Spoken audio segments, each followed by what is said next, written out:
یہ گلیوں کے آوارہ بیکار کتے کہ بخشا گیا جن کو ذوق گدائی، زمانے کی پھٹکار سرمایہ ان کا، جہاں بھر کے دھتکار ان کی کمائی۔ فیض احمد فیض کی یہ نظم پہلی دفعہ جب میں نے پڑھی تو بہت عجیب سا لگا کہ انہوں نے علامہ اقبال کی مشہور نظم طارق کی دعا، اے غازی یہ تیرے پراسرار بندے جنہیں تو نے بخشا ہے ذوق خدائی، دو نیم ان کی ٹھوکر سے صحرا و دریا، سمٹ کر پہاڑ ان کی ہیبت سے رائی،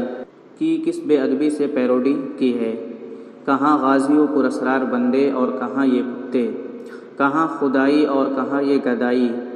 کہاں وہ کہ سمٹ کر پہاڑ ان کی ہیبت سے رائی اور کہاں یہ مکروہ جانور۔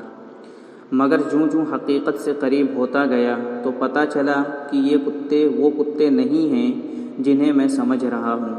بلکہ در حقیقت فیض نے ان کتوں کی حقیقت بیان کی ہے جن کے بارے میں ابن صفی مرحوم نے کہا ہے کہ کتے کہاں نہیں ہوتے، بس انہیں پہچاننا سیکھو۔ جب آپ یہ نظم پڑھیں گے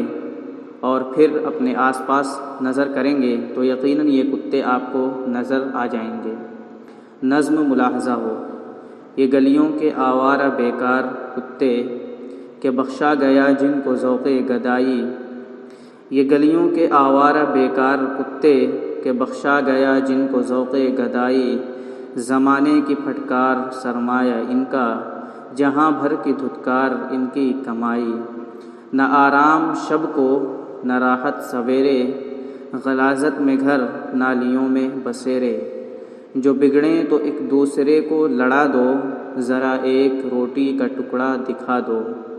یہ ہر ایک کی ٹھوکریں کھانے والے، یہ فاقوں سے اکتا کے مر جانے والے، یہ ہر ایک کی ٹھوکریں کھانے والے، یہ فاقوں سے اکتا کے مر جانے والے، یہ مظلوم مخلوق گر سر اٹھائے